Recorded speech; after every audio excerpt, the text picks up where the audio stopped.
Well, it's nice to be here. should be in Brussels. And Brussels should be in DLD, I think. It's a good arrangement, good relationship. Steffi talked about the new realities of the global world. The one thing, Steffi, I think you're wrong on is that the internet is over. It depends, of course, what you mean by the internet, but all the things you mentioned, 3D printers, virtual reality, augmented reality, AI, the Internet of Things, they all need to be powered by something. So it really depends on how you define the internet, but it's not really over in the sense that it is, without the internet, none of this other stuff works. I think it's rather ironic, perhaps, given the nature of our global world, is that James is English, but he runs an organization that is almost exclusively made up of American companies. I think you've got one non-American company in your organization, one European company.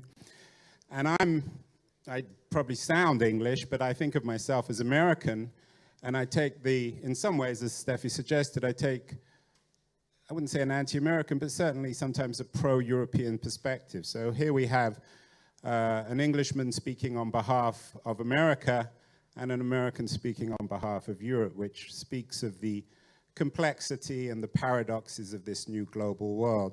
So, James, let's begin.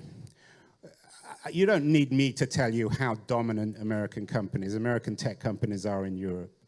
I don't know what the numbers are for Google in Southern Europe when it comes to search, but it's way over 80%. We know that between Google and Facebook, they control something like 85% of revenue for mobile advertising, and we can go on and on about this. So to ask you an easy question first, is there a level playing field? Why are these American companies so dominant?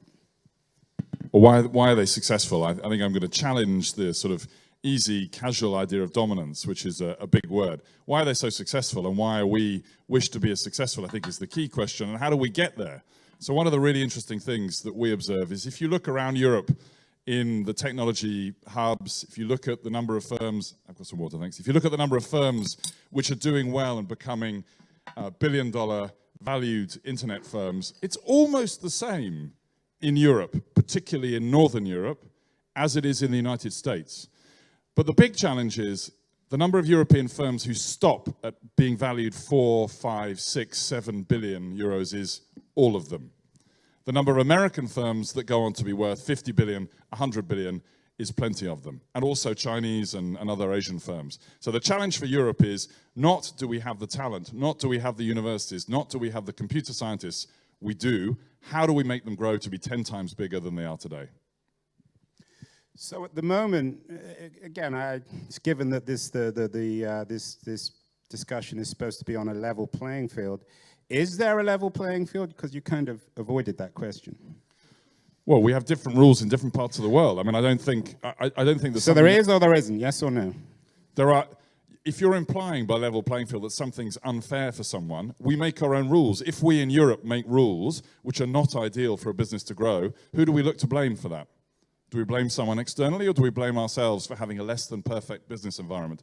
We certainly applaud ourselves, rightly, when we build a very effective business environment in software, in manufacturing, in the arts. We say, well done us, we put the right building blocks in place. If we haven't done it in the internet, then we need to look to ourselves. That's why we're working on a digital single market. Is it fair? Well, that's up to us to make it the ideal environment. So you're saying then that the problem is with European infrastructure, that you need to get your act together when it comes to investment, with ambition, with thinking beyond having companies in the single billions and get up to the 50 or 100 billions. It's a cultural problem, an economic problem, but not a regulatory problem. It's partly a regulatory problem. So some of the introductory speakers have referred to the need for Europe, the Champions League for Europe. This is partly how European firms who are going to compete on the world scale, if you want to be worth hundreds of billions, you need to compete on the world scale. You're not going to do that if you're simply if you're a Dutch business, having to entirely relocalize your business to serve the Belgian market where people also speak Dutch. So we need to have a single market which is effective, because it means the regulatory and legal costs from going and from when you serve 15 million people to when you serve 500 million people are very low. Small businesses do not want to be employing lawyers. Small businesses want to be employing engineers, salespeople to bring in the money. So what you're saying is that the responsibility really lies with European companies rather than regulators in controlling large American companies, because as we all know, and that's the big gorilla in the room, there's this ongoing debate about whether European regulators should somehow control these large American companies, most of which are members of your organization, so you're obviously going to be, in one way or the other, speaking on their behalf. So regulators can and do and should absolutely control companies, not just US ones, European ones, Asian ones. There's no doubt about that. They should, that there is a whole body of law which already applies to the internet, and they should continue to enforce that. They should continue, private citizens will bring cases against companies. I don't see any problem there. But that is in itself not going to make us winners if we simply ask the referee to blow the whistle and say, hey, it's not fair, they're too good, or hey, they run too fast. That's not going to be good enough. We need to, if we want to win the World Cup in football, we need to have the right place, if you're taking the football analogy, to win the Champions League, to win the European Cup, to have the best players, to have the best academies. Simply hoping that the others can be controlled will never be an answer. And let's go beyond the United States, look at Asia. You have enormous markets for technology products, most obviously in China, but also in India and various other parts of Asia. And we need to compete with them as well. But the Chinese market's different. I mean, the Chinese market, the great benefit, the great value, the virtue of Europe is it's an open market. And doesn't that explain why these global American companies are so dominant? And of course, the reason they're not dominant in China is a mixture of their high walls plus government policy, which is nobody's arguing for that. Absolutely, we shouldn't mimic China. That's not going to be an answer. We just need to understand that Chinese firms will also come here at some point in time. When they're mature enough, they will have the assets, they will have the ambition, and they will come here. So we need to be best in class. We need to be the fittest on the pitch. Otherwise, we're not going to win, not just in the current race with many large successful companies that come from the West, but in the future race against companies that will come from the East. Well, let's use two examples, Facebook and Google. We all know who they are. Google's dominance in search is astonishing. I don't know what the numbers are, but given their ability to essentially download the web and aggregate our collective wisdom, and given Facebook's control of the social network and their whatever it is, $1.4 billion members, how can one even begin to compete with companies like that? If you're a startup, a search startup in Germany, a social network in Spain or Italy, how conceivably can you compete with such dominance? If you go onto any kind of pitch and you try and fight against a well-established player by doing exactly the same thing as a well-established player, you're probably not going to win. So any startup, any small business, any new entrant is going to need to be smart at how they compete. I think we also need to challenge this idea of dominance, which doesn't really make sense in the internet era in the way that you've just described. It makes huge sense, James. What do you mean it doesn't make sense? It doesn't make, and I'll explain why it doesn't make sense. If you look at physical assets, if you look at a road, one person owns the road. If you want to get from A to B, you've got to go down that road. If you want to find information on the internet, there's quite a lot of ways of finding information on the internet. There's one very popular one that you just described, but the types of information we search for, we might search for shoes. We might want to buy shoes. We might want information about concerts. We might want to know about sporting events. There are many different ways of finding that information. There is not one sole motorway between me, the consumer, and the information that I want or the purchase that I want to make. So it doesn't make sense. This is software. Software is constantly shape-shifting. It doesn't make sense that I'm impeded from going one place to another. I don't think there's evidence of that. I think when you look at Google, for example, since, say, 1999, it may not have been the dominant, it may not have been the first mover in the search market, but once it's established its dominance, then its position is almost impossible to catch up with. I mean, there's been a huge amount of work done by economists about a winner-take-all economy. So this defense that everyone's just one click away from Google or one click away from joining another social network, it's not really true, is it? So I think the only way to assess this, so people throw accusations and say, you can't compete, you can compete. How do you decide this? So One way of looking at this, something that we did last year, was we thought, right, we're going to talk to the investment community, the people who really put their money in new ventures. Because if what you say is true and you simply can't compete, you would be insane to throw your money at doing something where one of these big firms has an impact on the market. And happily, we noticed that once we asked the investment analyst community to look at this, investment in Europe, taking one subcategory, so e-commerce, online commerce, investment in Europe in the last, between 2012 and 2015, had increased from sub 1 billion to in the realms of 15 billion for the public available figures. So that seems to suggest that people who are investing in this think that they can do something in the market. Otherwise, they're insane, and they're simply throwing their money down the drain because these companies are so big that they can impede them from getting to the market. So investors don't believe that's the case. Do you think, though, that regulators in Europe have, I wouldn't say necessarily a moral responsibility, but some kind of duty to support, maybe not rival companies to these large American companies, but rival business models? I know that Burda is pioneering or sort of incubating a new search engine called Clicks, which reflects an entirely different way of doing search. Should the EU, should Margaret Vestager, should the other legislators be actively trying to figure out how to reinvent digital business models, which will result in new companies that are able to reinvent the digital landscape? So if policymakers were to get involved in telling Burda how to build a search engine, that would be the worst thing for Burda No, I and didn't for say consumers. that. I didn't say that. So, no, you didn't. But the question is, people sometimes think, can we have an industrial policy for the internet era? What we need to have is policymakers ensuring that the kind of ecosystems we talked about for Tel Aviv, very successful ecosystem, that those ecosystems are fully powered. We see this in every industry. You need all the talent, whether it's the marketing people, the design people, the finance people, the engineers, whatever it is. If we simply say, politicians can help us to find the answer is no, they need to help build the appropriate infrastructure. Politicians need to ensure markets are fair so that a new product, a new service can come along and can access the market, can access consumers once they've got a good idea. They shouldn't be choosing the good ideas. A couple of months ago, I had a very nice cup of tea with Margaret Vestager. Of course, we all know who she is. You more than anyone. She said to me that she felt she had a way of life to protect, a European way of life. Does that make sense?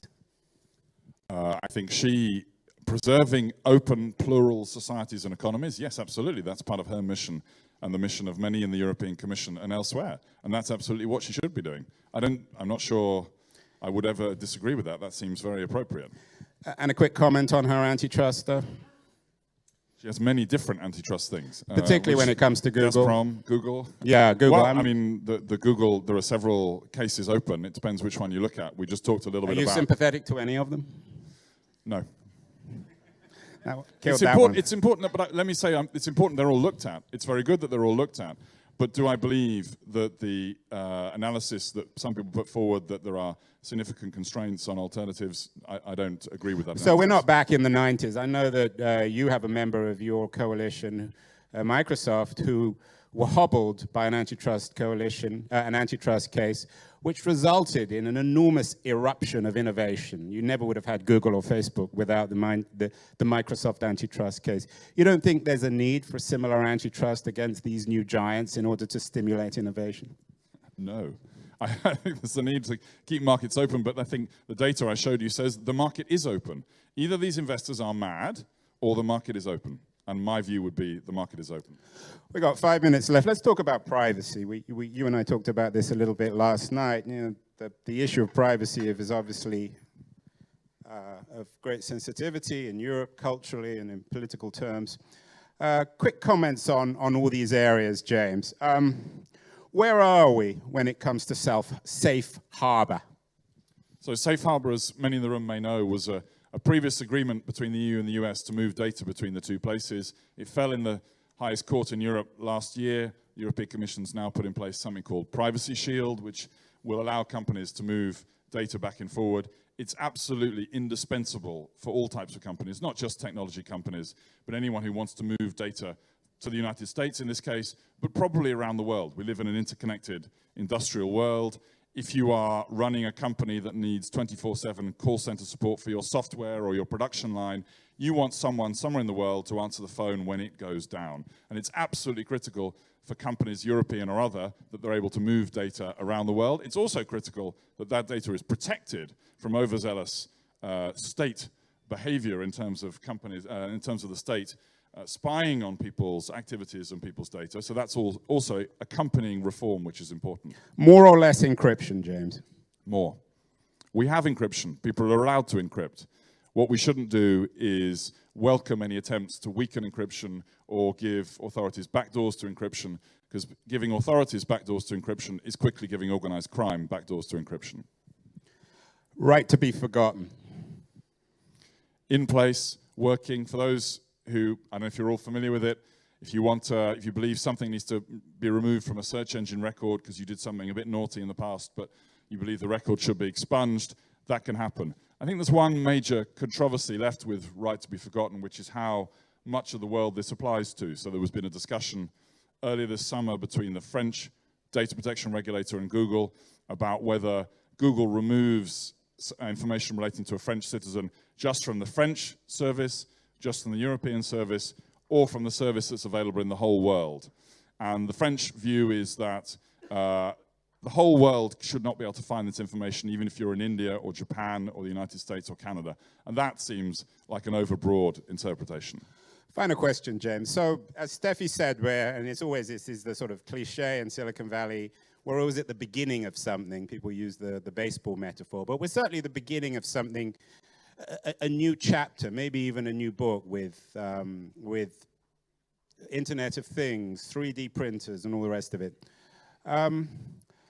Let's think 5 or 10 years. Let's think 10 years ahead, because 10 years in Silicon Valley terms is infinity. Let's say that we have a world of smart cities, of smart cars, of automated cars, of smart homes, of everything being connected, our clothing. Maybe we're even beginning to ingest chips so that inside our bodies, our bodies themselves will become part of the network. Let's say all that stuff happens, and it seems to be fairly inevitable. And let's say in 10 years that these dominant American companies, the Googles, the Facebooks, the Ubers, maybe there's some new ones, let's say they're still as dominant. Let's say they still have 80, 90, 95% of market share in Europe. Will that be a big problem? Well, given they're not dominant, I don't see it as being such a big problem. Well, I use the strong D market word. shares. Well, strong market share, and them? whether 85, 90% is strong or dominant is a semantic issue. But let's say they have that kind of market share. Will it be a problem in Europe? I think the key issues that you raise on Internet of Things, artificial intelligence, new technologies, are likely not only to be economic, but of course ethical considerations. How much does that tell governments about, or firms about individuals? And I think these ethical questions will merit a lot of consideration by policymakers and in discussion in parliaments. Will there be a competition problem? I think probably not, but we can't foresee. As you say, it's infinity. 10 years is infinity. I have simply no idea where we'll be. Let me just posit one idea, however, about how necessary some of these things are going to be.